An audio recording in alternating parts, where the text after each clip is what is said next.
Hi everyone, thanks for joining in. I'm excited to have Emma Gray joining me today. Hi Emma. Hi, Jackie. Hi, everyone. Lovely to be here. And sorry, I just had a bit of a feedback then. I hope that wasn't too loud. Some of you might remember Emma's joined us before as author for the day, so great to have you back for an interview. So, Thanks. so a little bit about Emma. Emma's the author of 5 books, including the romantic comedy The Last Love Note, which she wrote the novel in the wake of her husband's death as a fictional tribute to their love, an attempt to articulate the magnitude of her loss and a life-affirming commitment to hope. Emma lives in Canberra, Australia, where her world centres on her 3 children, loved stepchildren and step-grandchildren, writing, photography, and endlessly chasing the Aurora Australis. So I wanted to make sure I shared my copy. Oh, it's gone away for a minute, but here's my copy of The Last Love Note. And just wanted to say I finished reading it probably 2 days ago and absolutely loved it. It was a wonderful read, very, very touching, and lots of thought-provoking things in the book. So wondering if you want to talk to us first about The Last Love Note. Sure. I'm glad you enjoyed it, Jackie. Thank you. Um, so, as you mentioned, I lost my husband, Jeff, almost 7 years ago now. And as a writer, I knew pretty early on that I was going to need to work my way through grief in words. I couldn't really process anything until I'd managed to put it into words. So at first I wrote a lot of articles and shorter pieces, and I just realised that I had a lot more to say about grief that I couldn't squeeze into a 600-word article. So I then thought about different ways of different types of books that I could write, and I thought I could write a memoir of grief, but then it felt a bit too close to our own story, and I had to think about the privacy of other family members and that sort of thing. And I thought I could write a self-help sort of non-fiction book, but then there are some amazing books already, and I thought I don't really need to reinvent the wheel on that. So in the end, I chose to fictionalise a story about a midlife widow who is processing her husband's death, and a couple of years later also starting to develop feelings for someone else. And it turned into a romantic comedy, which may sound a bit counterintuitive when we're talking about something so serious and so sad, but the reality is that sad and serious and happy and funny things go together in life. It's just what life is like and what grief is like. And so I wanted to write this hopeful, uplifting story that would take the reader through the whole spectrum of emotions, of the lowest parts that are very much have come from my own experiences, through to just this hope and this, light romantic conclusion, so that it would feel kind of like one of those big rom-coms that we love, that we emerge from the movie theatre with mascara running down our faces and feeling like we've been through the ringer in every single way. So hopefully that's what I've achieved. And how did you find was able to help you writing the book? It was a really cathartic experience. It allowed me to explore everything that I was feeling, but to put it into another character's life, which sort of felt a bit liberating in a way. It meant that I could really, really go there. And I've had people ask whether I wrote a draft and then sort of pared it back and brought it back and took things out and made it a little bit less confronting in terms of the grief. But really I went the other way and I just put more into it, because I thought, if I'm going to write this kind of book, I really want to go all the way. And I don't think that we talk about grief anywhere near enough. And I think that when something happens, then it becomes as an enormous shock to us. There are a lot of countries around the world that do it so much better, I think, than Australia, where I'm from, where it's all still a bit taboo. And so partly my purpose was to write something that would help to generate this conversation. Mm. And I think you said your husband unfortunately passed away 7 years ago, was it? Yes. So Yeah. how long until you actually decided you were going to start Right. writing the book? I started writing just sort of the other grief writing really Mm, early on, within days, almost like a journaling kind of thing. But mm, I didn't start writing this book until about 3 years later. mm, And I actually I was in New York when I first put pen to paper. My husband was a military historian, and they flew me from Australia to America to a memorial conference in his honour, which I spoke at. And then I'd never been to New York, and he loved New York. So I thought I'll mm, just tack on a couple of days and go there. And it was actually, I had been feeling at my very lowest in the grieving process. And New York kind of saved me. It is a city that has experienced so much grief, and mm, the show goes on, and it never sleeps, and it's just mm, an incredibly vibrant place. And I remember thinking, maybe there is still a life ahead of me. mm, And it was this real turning point for me. And I felt the need to go and just start writing anything that would turn into this book in New York. So I went to the New York Public Library and sat down and just wrote a couple of paragraphs, which have ended up in the book actually as the first draft of my character Kate's book. So it wasn't really the book that I ended up writing that I started there, but that little snippet made it into the book eventually. And the nice thing is that I've now got the book coming out in the US in November. So oh, yeah. be in New York again, and it kind of feels like this Oh, full circle experience. mm. And can you tell us a bit about readers' feedback? I'm sure you've got a lot of people contacting you who might have been through something Um, similar, or what have you found? it has. I was a bit anxious before the book came out, worrying about Mm, this and what might happen, but it has been just absolutely so touching and so really. I mean, there's been a lot of crying at book talks and events mm, and conferences and festivals and things.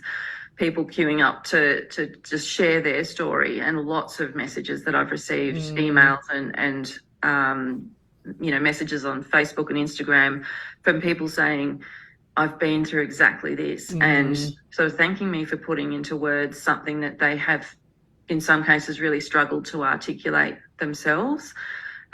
So that has been a really special thing. I'm actually speaking in a couple of months at a conference full of midlife widows, the First Light Widows Association oh, in Brisbane, Australia. And so I think there'll be a lot of tears at that, but hopefully mm, also a lot of just shared experience. I think we all want to know that we're not the only one, and mm, that was part of my thinking in writing it. mm, mm.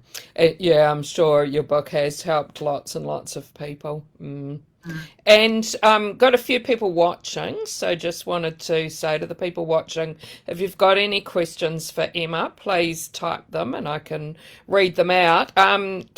Kelly says she definitely agrees grief needs to be dealt with in a more open manner in Australia. Mm. It is. In fact, as I mentioned to you in an email, Jackie, I just lost my mum Mm, very recently. mm, And I must say that having already been through a big loss, and having spent so much time writing about it, talking about it, meeting other people who've been through it, I am finding this loss, it's equally as painful, but I mm, understand a lot more about what's going on. And that is just from these conversations that I've mm, been having for the last 7 years. So mm, I think it certainly does make it easier for us all if we bring this into the light. And mm, because this is something every single one of us will face mm, multiple times mm, in our lives. mm. And is there something when you were writing the book that maybe really surprised you, or yeah, Um, I guess I was surprised by how much fun it was to write this book. There's a lot mm, of humour in it and a lot of mm, romance in it too. And that felt like a real escape for me. It was mm, just, I think we all need that. We all need somewhere to go, whether Mm, we're reading somebody's book or writing a book, watching a movie, whatever we're doing. We just need somewhere to escape. And so mm, for me, I started out thinking I'm going to write this grief book. I thought it would be a sadder, and certainly there's a lot of sadness in it. I thought it would be more of a difficult thing to do, but in reality, there was just so much of the time that I couldn't wait to escape back into the story and keep going with mm, it. mm. And I'm interested, I don't want to have any spoilers about your book or anything, but the way the husband in the book dies surprised me. Mm. Just was wondering, is that similar to what happened with your husband or? No, my husband died suddenly. He had Mm, a heart okay. attack. Mm, And I decided that I wanted to make this story different, just to put a bit mm, of distance between our own experience and that of the character. I also chose to make his cause of death uh, a slowly developing one. I mm, think it gave me an opportunity as the writer to explore her feelings and his feelings mm, as they went through the illness. mm. But the illness that he did have is one that we've in fact that's what took my mum in the end. So Oh, I've had okay. the personal Mm, experience from mm, her to know to write about that, mm, which again I think probably has been helping me over time, watching what she's been going through. mm, mm. Mm. Yeah. Kelly wonders if you could describe your book in 5 words. Wow. Oh, gosh, it's probably easier to describe it in 90,000 words than five. I think it's fun, uplifting, um, deeply poignant, raw, and real. Mm, no, they're great ways to describe your book. And Kim says she lost her dad 8 months ago, and today is his birthday. So Oh, Kim. sorry to hear that, Kim. Yeah, that's hard. I'm so sorry to hear about your loss, Kim. And those, especially in the first year, those anniversaries and birthdays and special Mm, days are really challenging, really hard. mm, I mean, there are reminders every day, all the time, but there's just something about those firsts that's really difficult. So I really feel mm, for you. mm. And Kim also says the book sounds like a really special way to share the experience of grief and wonders if you feel different since writing it. I do actually. I feel as though I had to write it in order to get through that portion of my grief. I did feel lighter after I finished writing it, as if I'd sort of really had gone deep into all the emotions and processed them in great detail. Mm, Um, it's interesting that you should say that about it being sort of almost a tool to help people talk about grief, because I've had feedback from a few readers who've said they read it, then they asked other family members and friends to read it, and they sort of almost handed it over and said, please read this to understand what I've been through. mm, And it then generated some amazing conversations within their families that they mm, hadn't been able to have before. So I think that's the amazing thing about art, any sort of art or creative thing. It's sometimes I mean, we all know what it feels like to watch a movie and we've been struggling with something and we haven't been able to cry, and then suddenly it all comes out in this movie that's unrelated to our actual mm, real life experience. I think we need things that can help us to bring these emotions to the surface. mm. And when you're writing something that is so maybe emotionally draining in some places, is there something like at the end of the day when you finish writing that you do to Mm. maybe joy yourself up a little bit more or Yeah, yeah. mm, I've I have a really strong interest in photography, so I think it's really important to have other hobbies because writing is so all-consuming.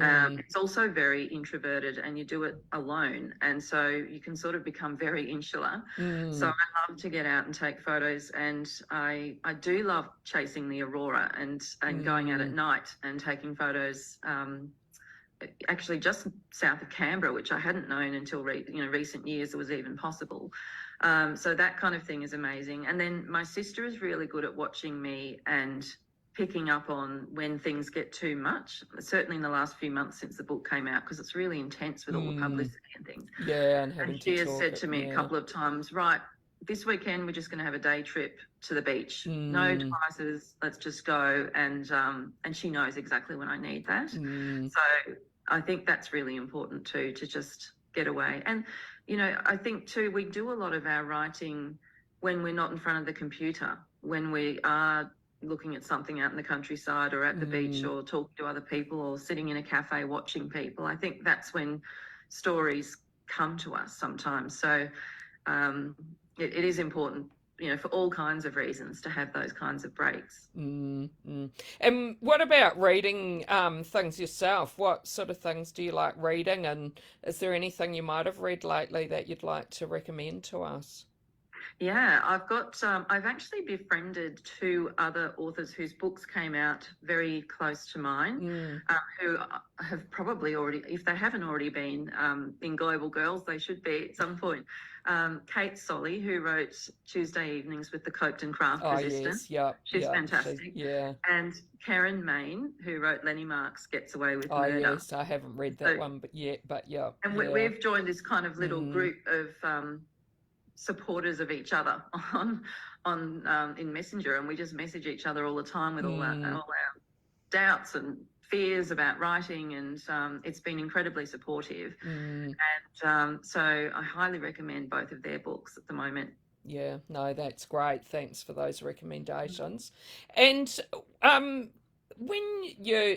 could you tell us, what are you working on at the moment? Is there anything new you're working on? Yeah, there is. I'm actually about to start the edits of my next book, which is due for release in Australia in January, and then in the US later on.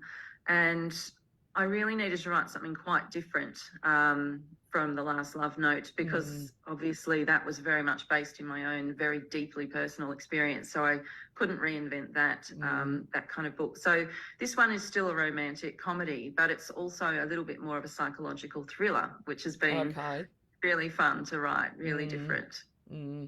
And when you had the idea for The Last Love Note and had written it in that, how did you go about getting it published? I do have an agent who sent it to, she had this particular publisher, Ali Watts at Penguin in Australia, in mind, and she sent it to her. She also is the person who ended up sending an Instagram message to Zibby Owens in New York. And that's sort of a really interesting kind of little publishing story, in that Zibby has an amazing podcast called Mums Don't Have Time to Read Books. And Anjanette Fennell, my agent, had thought it would be great to get me on that podcast for a chat. But then she realised that the book wasn't available then in the US, so kind of wondered whether it was worth that. So she sent the PDF of the book to Zibby, and within about, actually the very next day, Zibby had written back and had been reading it on a plane flying into New York. She was up to the scene set in New York, and she said she felt like she was in a movie herself. And by the Wednesday, a couple of days later, I was on a call with my little dog here in, just south of Canberra in Australia at 6 o'clock in the morning, and there was Zibby in her New York beautiful apartment. And we were having this amazing conversation, and she'd sent through an offer to Penguin within an hour. Wow. So it was, that in particular was quite an amazing sort of fairy tale kind of story. But prior to that, this is my fifth book. I've been through a whole lot of rejections and a whole lot of, the whole usual story that any author will tell you about Mm. how difficult it can be to get published. I ended up self-publishing one of my earlier books. It was a young adult fiction story about a boy band, which I wrote for my daughter who hated reading but loved Harry Oh, Styles. So, okay. and I just self-published it because I knew it would Mm. take too long to get it traditionally published, to get it into her hands, basically. Mm. And then my now agent was the first person who wasn't a member of my family or a friend who put a review on Amazon. And I was Okay. so excited by that I just reached out and sent her a message, not knowing she was even an agent at the time. Mm. And that's how I ended up getting the agent. So I like to say, just, it doesn't necessarily have to be the traditional approaches. If you're just sort of open to connecting with people, you never know where Mm. things might lead. Mm. And growing up, had you always wanted to be a writer? Yes, yes. Ever since Mm. I first fell in love with Anne of Green Gables when I was Yeah. about 14, I mean, it's such a familiar story, I think, for a lot of writers. Mm. I just remember my sister and I being introduced to the 1980s miniseries of Anne, and I mean, we were both sitting there in love with Gilbert, but I was also just so in love with the whole concept of Anne being a writer. And I remember Mm. getting a notebook and pen and starting to write my first novel at 14, and it was just awful. But I noticed my sister wasn't doing that, and I said, "Don't you just want to write Yeah. a novel?" And she said, "No, not at all." Mm. And I thought, oh, maybe being a writer is just about that drive to write. It's doesn't Mm. matter where it ends up. It's just, if you want to write, you are a writer. And Mm. so yeah, I've always wanted to be. Mm. And what about our chances of seeing The Last Love Note on TV? Well, there have been a few inquiries from production companies, Mm. from some in Australia and some in Hollywood. So here's hoping. I mean, Yeah. it. I think it sort of reads as if it would suit the screen, and Yeah, I I, would I think saw so. it on the screen as I was writing it. Mm. And with it coming out in the US later this year, Mm. here's hoping. Oh, Here's well, hoping. fingers crossed for you. Yeah, Yeah. yeah. Well, thanks so much for talking to me. It was great to have you back again, and look forward to reading your next book. And those who haven't read The Last Love Note, I hope you'll go out and buy your own copy. Thank you so much, Jackie. It's just so lovely to speak with you tonight. And thanks everyone Thank for you. for being here. Yeah, and thanks for those who asked some questions. Yes. Thanks. Bye, everyone. Bye.